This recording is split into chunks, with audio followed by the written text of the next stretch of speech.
Hey, it's DJ. Before we get into today's episode, I wanted to let you know about something I just launched. If your caseload isn't full and you're not sure why, I think my new full practice review can help. I personally audit your Psychology Today profile, your website, your Google business listing, your social media, everything you have out there.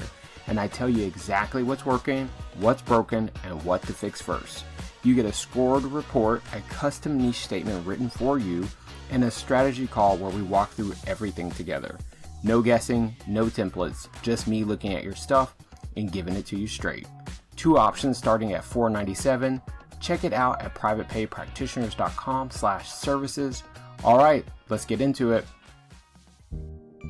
Hey there, it is DJ. I am back with another episode of the Private Pay Practitioners Premium Podcast. And of course, I have another fabulous guest this week, Amanda Morris. She is here from Louisiana. Oh my goodness. And I was just telling her, I was like, I've never been. And she invited me. Amanda, yeah, thank you for being here. Amanda, she has been in practice for over 25 years. And current specialty is emotional abuse recovery, autism, ADHD, working with neurodivergent women. So you're doing a lot of interesting and hard work, I think, right? Because so many things are changing in this landscape. So I'm so glad that you're here to talk about it. Yeah, thank you. I am really, really glad to be here. Yeah, it is hard work. But one of the things that I am working on in my practice is trying to uh, hone things down to where I'm not seeing so many clients, and that's part of going private pay. Um, Yes. so I can fully show up the way I want to with my clients and deliver for them. Because you're right, it is hard work, but we're all doing hard work. It's true. It's true. We're all doing hard work. But doing this work as a private pay practitioner, as a business owner, and you've been doing this work for would you over 25 years, right? Yeah, 25 years. Yeah. So I'm sure you have seen the landscape change. I have, it's been interesting, and I started out right out of graduate school working in a partial hospitalization program, um, which I'm not sure how many of those are still around. That was a big thing There's 25 some. years Yeah. ago. Um, but yeah, I've done PHP, I've done intensive outpatient, I've done inpatient psych, I've done medical social work, and I've done private practice. I've kinda been all over the map with it and just and seen how it all runs, how the sausage is made, you know? Right.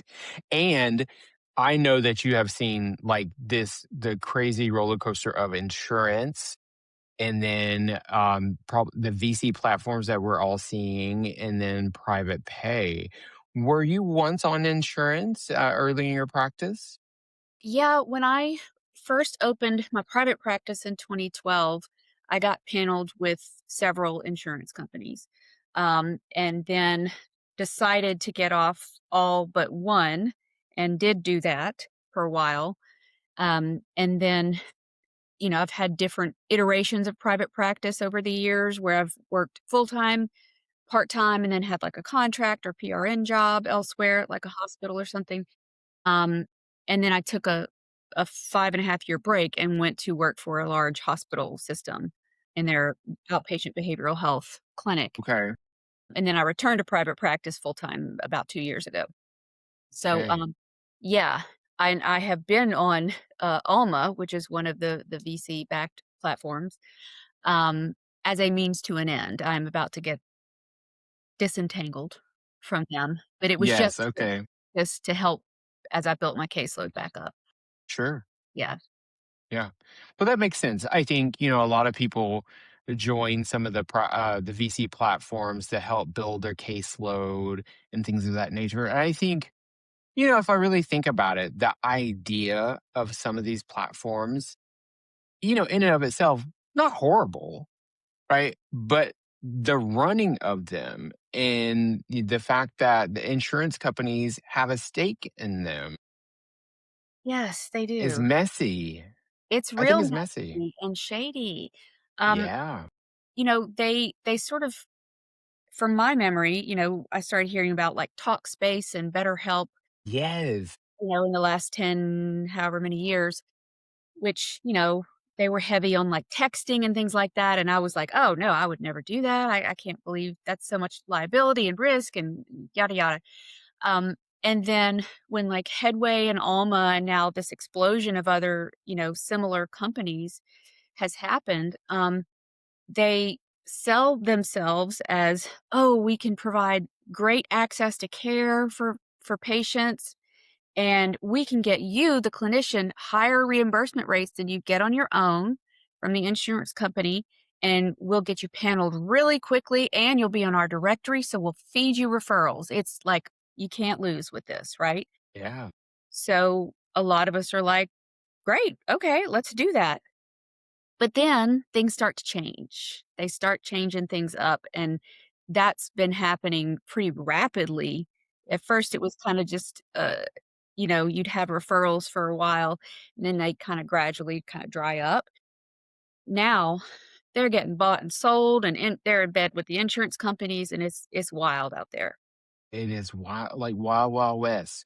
I Yeah. feel like every week there's some new Mhm. revelation. It's like turn the page and see what comes up next, right? Yes. How has it been impacting your clients? That's what we don't talk enough about. Yeah. Um, you know, my clients haven't expressed to me a whole lot about it. Um, the ones that found me through Alma, haven't had any problems that they've reported to me. Yeah. Occasionally there are issues with, their copay will change, or Alma will make some kind of mistake about their insurance. I recently had a notification that a bunch of claims were not going to be covered that had been covered, and I had been reimbursed for, and that the client was, there was some concern about which insurance was in effect during that Yeah. time. So there have been some issues with that, like they'll change insurances, and then when we try to update Alma, the insurance companies don't have that on file. It's a whole Whole to thing. do, but my clients really haven't complained too much about it. Um, but from my end, I see what's happening and that they are increasingly exerting control over the data. They're trying to create an entire ecosystem that owns you, owns the client data. They have their own EHRs. I can't with Alma in particular, I can't send anything to a client to get just their insurance information onboarded without also sending at least one assessment. So yeah, so it has to happen. So they're getting something. They're getting something besides just Yeah. that. So if you wanna just use it for insurance billing and things, they're still gonna collect some data. They're getting data, They're getting which they're data. feeding to AI. Yeah, they're training their AI models, and, like, it's just a whole it just feels really gross and icky, and like they are trying to edge us out of a job, which I don't think they'll be able to do because you can't replace a human being and the That's nuance, you I know, agree with you. but Yeah. they trying. Yeah, it's its own little mini nightmare for people. Yeah. And I've seen it on my end where, I run the private pay practitioners page on Facebook. And when the whole Alma thing and the changing of the rate, the psychologists are now going to be getting like the same rate as like the master's level. Like we've seen about 400 or 500 people in within 48 hours join the private pay page. Mhm. I Yeah. was I I couldn't keep up of letting people in. It was like I sent a message to the moderators like, what's going on? What do I not know about? Because sometimes it happens. Someone goes into it like a like a, let's say, a Louisiana specific therapist page and say, "Hey, everybody, I just joined private pay practitioners," and then like 30 people will show up, and I'd be like, "Where are all these people from Louisiana coming from?" But this one was from all over the country, and it was like in the hundreds, and I was like I was just, couldn't believe it. Yeah, I think it's going to push a lot of people that were maybe on the fence or considering going private pay into going ahead and doing it because it just, it feels really gross and wrong. And, a couple of months ago they announced that they were being bought by Spring Health but nothing's going to change, right? And then things Right. are changing. And, Aetna, not only did they cut reimbursement for the doctoral level people down to master's level, but they're not gonna pay a higher rate for a 90837, which is considered an extended session, which is 53 to 60 minutes, which is how it's Just nuts. right. So you're gonna be paid the same as a 90834, which is a 45-minute session. So they're just and now we hear about the CAQH, which is the clearinghouse to get all your info to get credentialed with insurance companies. It's supposed to make things easier. Well, now an insurance company is an investor and they're rebranding, and now what's coming next? It's like, I think they all are investors. I think they yeah, all have a seat at the table now. And I think they've all had seats at the table. I think we're just hearing about it. None of this stuff has been done like in a vacuum. They've been doing it together, in my opinion. Like they're all sitting in a boardroom figuring this stuff out. And it's just like, you know, listen, they're running a business. They are running a business, but I'm not going to let them, put me out of business because I've gone down that road already with insurance companies and like these clawbacks and stuff. That's the reason I got out of the insurance game because they were taking monies. And, I got my last insurance check about 6 months ago from 10 years ago. Yeah, because they've had to file bankruptcy, and I was like the last on the list. So those are the things that people have to deal with that like the average Joe may not understand.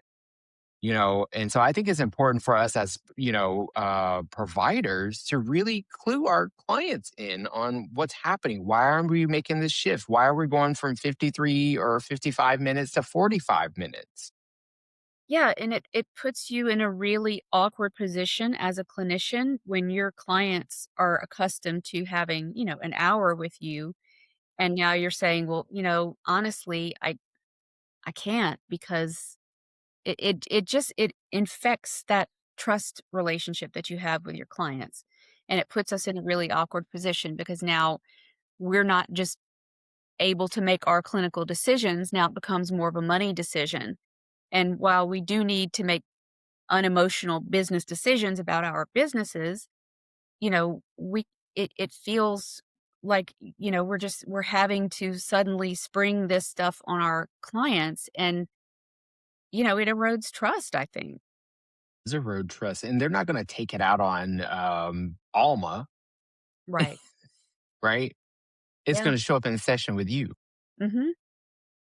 Yeah, and, the economy's not good, everybody's stretched really thin, and, I think it's certainly created a panic in therapists, um, but I think, of course, that's gonna affect our clients too. I know, I know. I'm sitting with so many providers and just offering sometimes just an ear, like just let it out because trying to understand, you know, and support my peers, my colleagues in this situation. And it's just, it's so disheartening. It really truly is watching people's entire businesses sometimes have to close up shop.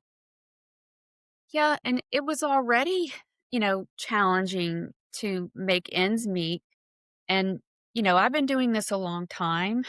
I When I was younger, could do more. You get into your 40s though, things change, and especially with like, perimenopause and autistic burnout. You just don't have the capacity to do what you used to do. And I see a lot of younger clinicians, who are getting into private practice and they're seeing, 8, 9, 10 clients a day. And that is not sustainable. And whether you take an insurance or not, if you're taking insurance and in order to make a halfway decent living, you have to see that many clients a day, you can't do it. And it we're burned out. And so, of course, it affects the clients because if I have to see that many people and I deliberately decreased the Yeah. amount of people I see every day from 6 to 4, and I cut out an entire day of the week. So I only work 4 days, but I had to raise my rates in order to do that. But it's just not sustainable to be on insurance because they don't reimburse well to begin with. They don't raise our rates. They often decrease them. And Absolutely true. we have to see too many folks, and we're not doing ourselves or our clients any good that way. I know, I know. And then listen, like, we had a discussion last week on the Facebook group about like kind of things that we bring from our other experiences, like working at community mental health or group practice or whatever. And one of the things that showed up a lot was like people thinking that they had to carry such a heavy caseload. Like I to this day still know people seeing 30 people a week in private practice. And I'm just like, you gonna have to wake up. Yeah, yeah. You maybe you can do that now, but I promise you that is the fast track to burnout. And Yes. you will not be able to do that throughout your entire career unless, you got some chemical help or something, or you're in a manic Yep. episode yourself because Yeah, you can't keep and up. that and that might be true for I don't know, I hope not, but yeah, to be able to see so many, but I remember that. I remember when taking insurance, seeing 20 plus people a week, Yeah. I was doing and that a couple of months ago. oh my Right, goodness. I was seeing up to 6 people a day, Monday through Friday, and, so I was often seeing over 20, 23 up to 27. It was killing me. It was killing me. Yeah, goodness. How did you know that it was too much? Um, I when I got when I left my hospital job where they would schedule us for 8 people a day, I don't know how I lasted 5 years. Anyway, eh, I thought, "Okay, this is heaven, but I'll see 6. If I could tolerate 8, 6 feels like a vacation." Except, it doesn't. And then when I'm reaching myself autistic burnout and work burnout, it just hit me like a ton of bricks. All of a sudden, I had 0 energy, and I would be so anxious about going to a job that I love with clients that are, 95% are my ideal clients. I shouldn't be feeling like this, but I was just like every day started to feel like a slog, and I started to kind of hope that somebody would cancel or no show, and I was like, "This is not good." My goodness, I remember those times. Yeah, Yeah. and I'd come home and I would just wanna get in the bed, like, and I like to exercise. I mean, I'm definitely, autistic and an introvert, but, like, I would still have some energy to, like, do stuff, on my own, and I just didn't. I just had nothing. I would be all out of gas at the end of the day. Yeah. It's not a good feeling. No, at all. And it's not a good feeling when you notice it and you noticing it impact your relationship with your clients, and that feels horrible, And so we all have to like think about like what does our good self-care look like? Right. We talk to our clients about self care, and I think for almost all of the people that I support, like on this transition off of panels, it's like this is self care, Mhm, mhm. right? Yes, it absolutely is. You know, there is this, especially for social workers, but I think it's also true for counselors, psychologists, MFTs, anybody in this counseling therapy field. Our origins are in the poorhouses helping the people who were struggling the most and the disenfranchised. And we think about that, this, and for most of us, this wasn't just a job or just a, I'll go be a therapist. It's a more of a vocation and a calling. And so we highly identify with and value the work that we're doing. So, um, it's very meaningful. But it's at what cost? We're not actually doing as well as we think we are when we're trying to go beyond our capacity, and we gotta be real about that. Like, We gotta be real. Yeah. I'm not good at 6 people a day. By number 5, I don't wanna be number 5.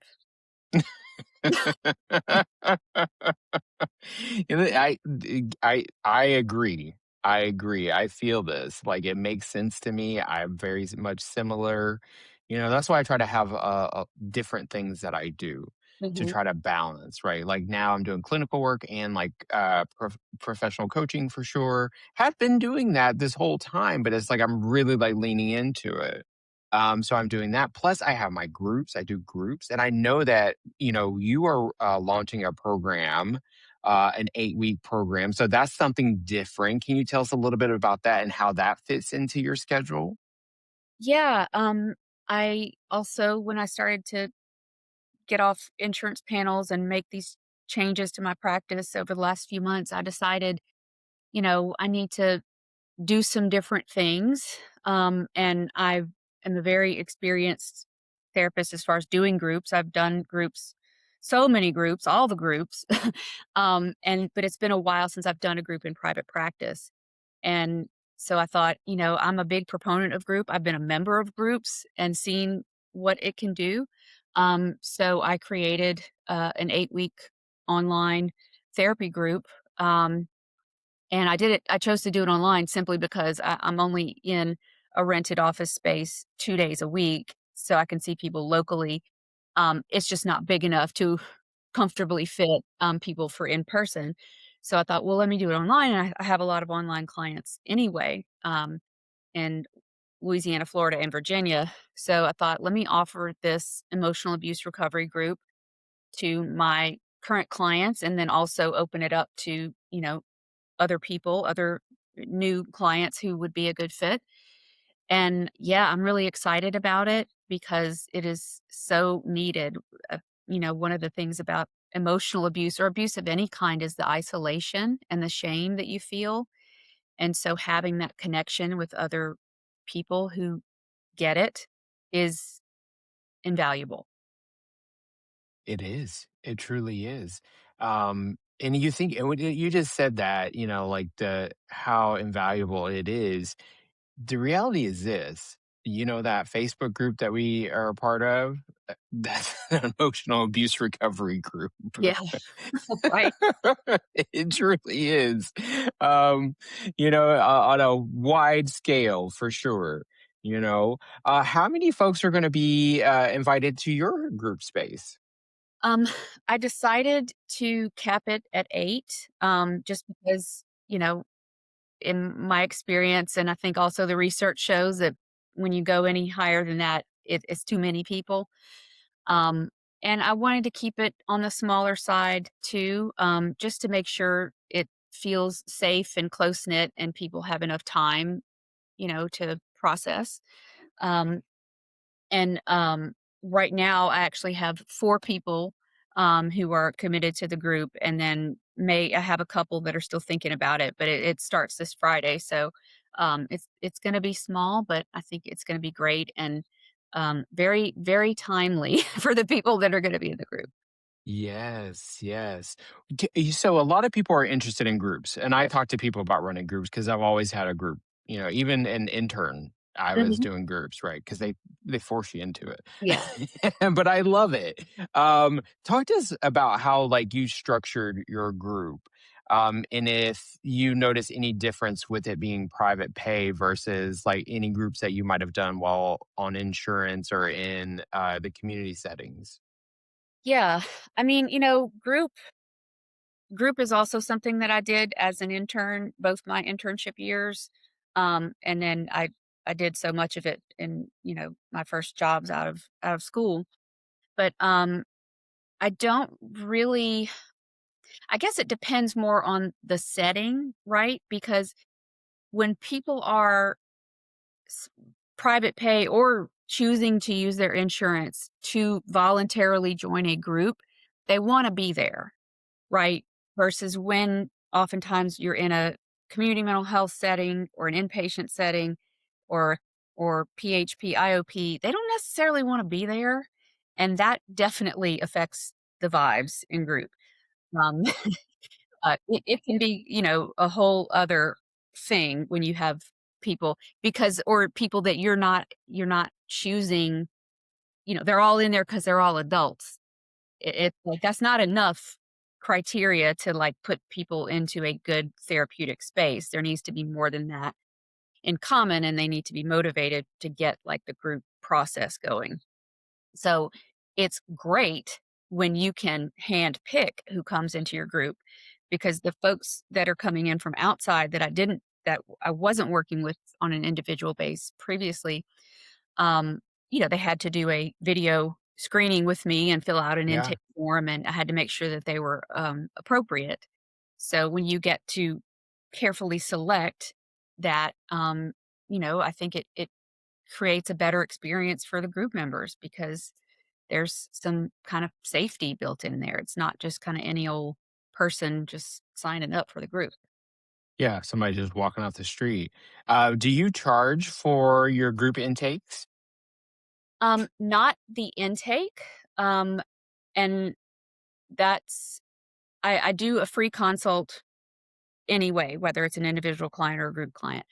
Um, and for the group intake, once they decide they want to be in the group, I invoice them. I had three payment tiers that I created just to make it somewhat flexible for people. And so once they pay the invoice, then I send them the welcome letter and the group intake and the group rules and all of that stuff.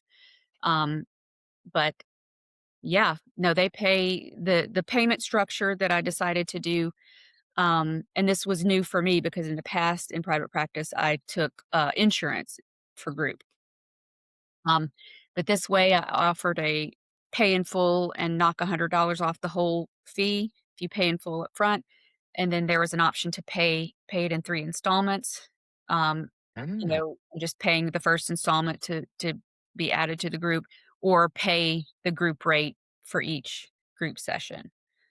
Um, so yeah, that I felt like added some flexibility for people because people have different ways they prefer to do it, and, also to make sure that I'm not just, like, creating all of this, for people just not show up. Because I know if I pay Yes. at least a deposit on something or pay for it ahead of time, I'm showing up. I hope most people will do that, they put money down and they show up. But after all these years in private practice, I've seen people put money down and still not show up for whatever reason, right? But Yeah. yeah, like having that structure in place, and I think what you're describing is like this flexibility for payment terms. Did you set that up on like your website or Squarespace, or how did you do that? Um, I'm not doing it taking any payment through Squarespace just because, um of, I guess, HIPAA for some reason, and I could be wrong about this, but, um, I didn't want to be collecting any what could be considered protected health information along with payment or anything like that. So, I'm just using Simple Practice, which is my EHR. I just created, uh those of your listeners that are familiar with Simple Practice, you can create a blank invoice and then just create a product, and I would just call it, paid in full, the name of the group and amount and send it to the client, or pay installment 1 of 3 or, so I just created those, templates and Okay. I've been doing it. Yeah, that's Yeah, that's great. I mean, however you can get it done. Yeah, and it also helps to have that, just all inside my EHR so everything's together. So Yeah. Yeah, it makes it a smoother transition, everything's all in one spot and the clients aren't confused. They're not going from here to there or everywhere else. So I like that. And that's awesome. And I do something similar with like my groups. I invite my current clients and then extend it to the community. So far that's worked well for me. And I'm glad that you have a good number to start with. And I hope more people come. Yeah, and, I'm also in addition to all these other changes, I'm ramping up my marketing efforts and really pushing myself harder to network and do more on social media. So, in the past, I haven't put that much effort. It's been, okay, my website's up, I have a Facebook page that I occasionally tinker with, and, like, kind of word of mouth or insurance would, direct people my way, but, I think when you are going towards private pay, your marketing and your networking have to ramp way up. Like, if I'm not seeing clients, I'm working on marketing. I say it louder for the people in the back because it's true. That's what you have to do, Yeah. you know? Um, I I tell people, "Go take your breaks, but then, like, get back into it." Mhm. Sometimes if a client cancels or whatever, like, what's that blog post that you can put out? What's that, networking email that you can send out? Um, you know, and then still work your reasonable hours, right? Don't, like, run yourself into the ground, but when you are private pay, you have to push. Yeah, you really do, and to me, that's a worthwhile trade-off, you know? It's not been as bad as I, cooked it up to be in my head. It's just new. It's just getting used to putting more effort into an area that I hadn't really before, and learning more that I need to learn. So, but it's worth it. My worst day in private practice is 100 times better than my best day working for some, agency or hospital, or, being at the mercy of the insurance companies. Mhm. Yeah, right, and I think we do better work when we're not stressed, Mhm. you know? I'm sure somebody did a study somewhere. But I do much better work when I'm not stressed, for sure, you know? One of the things I wanted to ask you about was this, basic accelerated resolution therapy, that you do in your practice. Now, I don't have any, familiarity with it. Can you tell us a little bit about it? Yeah, well, I literally just got trained in this last week. Last week? Last week. Oh my Um, goodness, so it's fresh. Tell it was us. fresh, fresh. I did an intensive, training for it, a 3-day intensive. And when I was initially, looking to broaden my skills, because even though I've been doing this a long time, we still gotta work on our skills and add to the repertoire, so to speak. So I was looking at IFS and, brain spotting and EMDR, and I was like, "God, IFS, there's like a wait list, and you have to, answer their riddles 3 to, get in the door." And it's like EMDR, and it's expensive, and then I, happened to see a therapist in one of my local Facebook groups saying that she was doing the training, being the trainer for ART, and I wanted to know more about it, so I set up a call with her, and I thought, "This really sounds like a good fit for me," and it is has some similarities with EMDR because there is use of the rapid eye movements, to Oh. process, but there's a lot of ways that they're different. This is a memory reconsolidation using voluntary image replacement. Um, but basically, the clients do not have to say any more about the traumatic image or whatever trigger it is they're working on, because they're visualizing it and you're guiding them, and helping them to process it, so it takes the emotional sting away from it, and they're able to move on, move forward, or have a new perspective, basically. I love it. Yeah, I'm an EMDR, um, trained therapist, and so I totally support anything that's going to help these clients process this trauma faster, easier, you know. Yeah, it was actually created by, Lainey Rosenzweig. She's an LMFT who was doing EMDR, and then she sort of discovered slash created this, um, psychotherapy in about 2007, I wanna say. Um, and now that's just all she does is ART. Um, but yeah, I'm surprised it's not more well known than it is because it is evidence-based and the military uses it, and it's just, I guess EMDR and IFS have been, like, in the zeitgeist and, we've been talking about Yes. everybody's certified in it, it seems like. Ev Everybody. Now Yeah. the IFS, I listen, parts work, I think it makes sense to me. I think that there's, a lot of people doing this work. And please people don't come for me in the comments, but, like, it seems there's, like, some gatekeeping in that community. I hear about it. Yeah, I've I heard. haven't experienced it because I hadn't tried, but I hear about the gatekeeping, and that's the part that rubs me the wrong way. It's like, "Can't we just get the training?" Yeah, that's what I didn't understand. If, like, if it's so popular and so great, why is it so hard to get in there? Do I I need don't know. hazed? Do I need to what is this? Yeah, it's like, who do I have to pay on the, on the back end, to get in? Yeah, Yeah, and I and don't know. the cost is really, really high, and then you have there when there's multiple levels and you have to do it feels like, I may as well go back and get another master's degree. That part. Yes, exactly. It's like, "Okay, now I gotta go back to school." And pay all that money.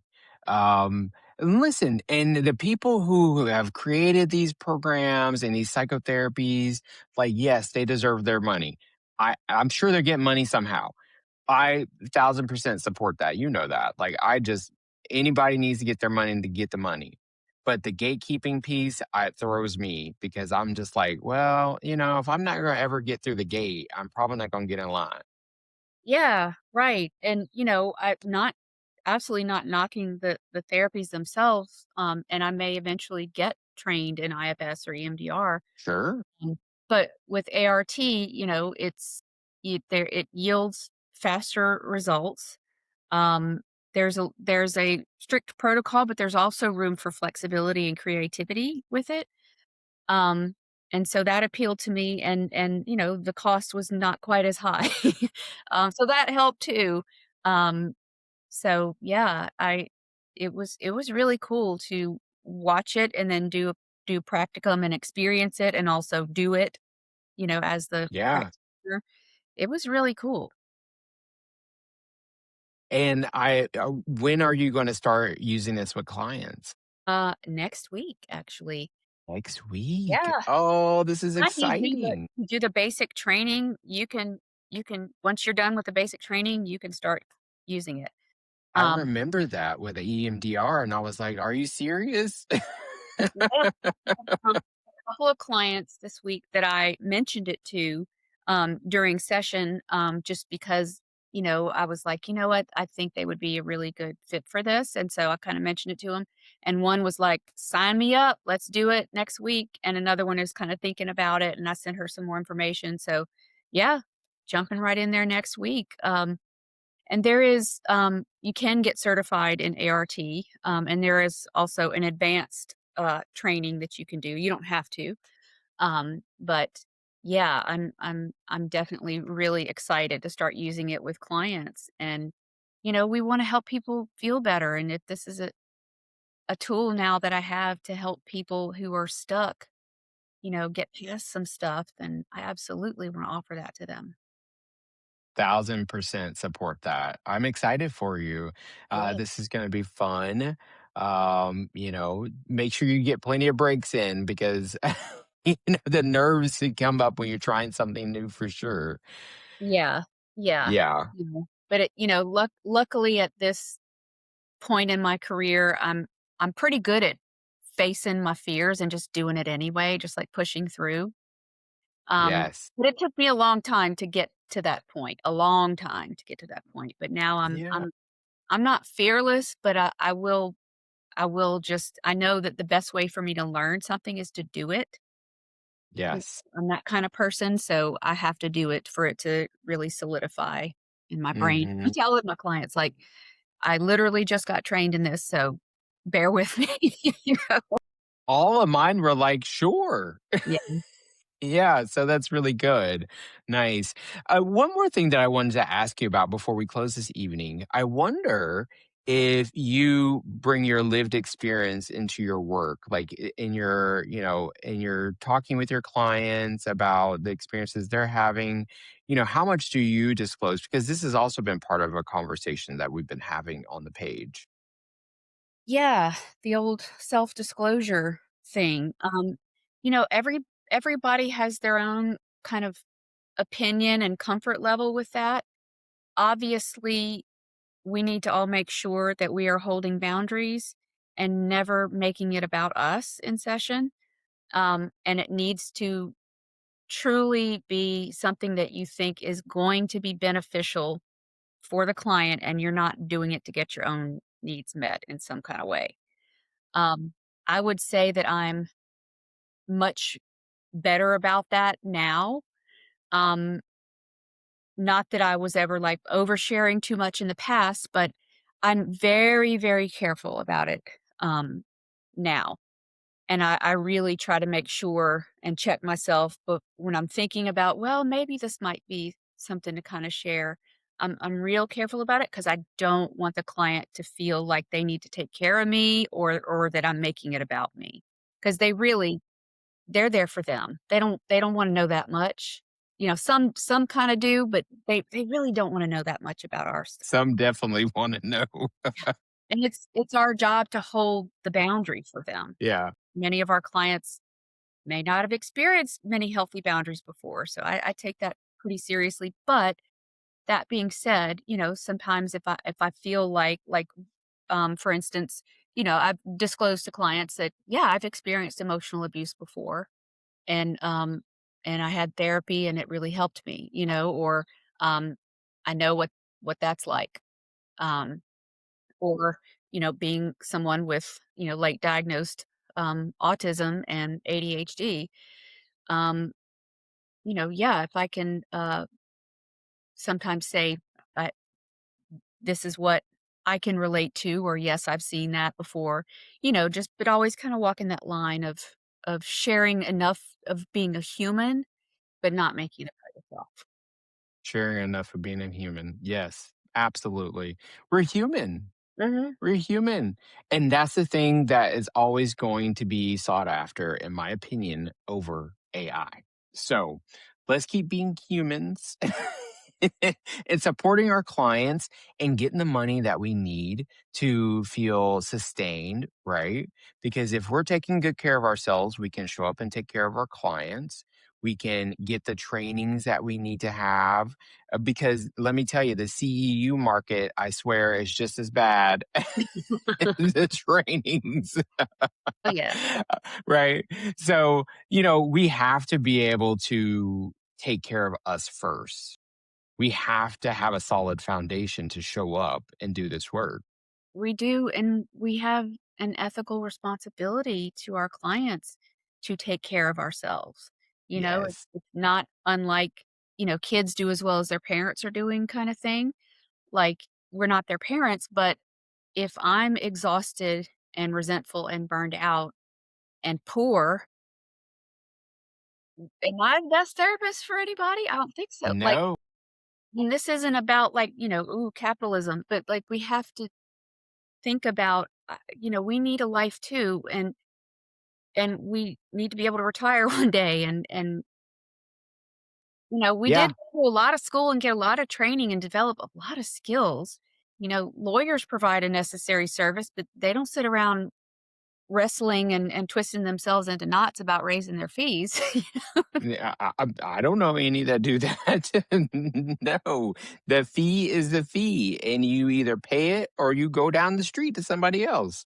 Right. And like, I've heard some other folks in the therapy coaching space, like Allison Pereira, say things like, it's none of our business how our clients choose to spend their money. And if I have a higher rate, then I can offer some sliding scale. For sure.